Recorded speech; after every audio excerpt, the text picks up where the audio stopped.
Staff അടിപൊളിയാണ്. എന്തായാലും ഒരു മാസ ക്ലാസ് നമുക്ക് പ്രതീക്ഷിക്കാം.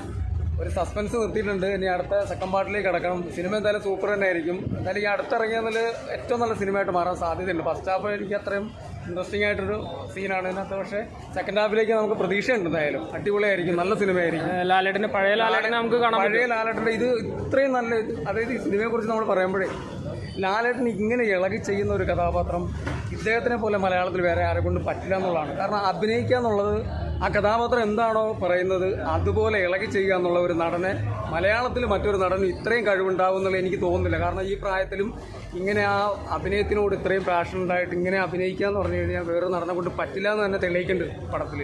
കാരണം ആ പടത്തിൻ്റെ നമുക്ക് കൂടുതൽ പറയാൻ പറ്റില്ല. സെക്കൻഡ് ഹാഫിലേക്ക് കിടക്കും. ഒരുപാട് പ്രതീക്ഷകളുണ്ട്. പക്ഷെ പടം നല്ല വിജയമായിരിക്കും. എന്തായാലും സൂപ്പർ ഹിറ്റ് സിനിമ ആവാനുള്ള സാധ്യതയുണ്ട്.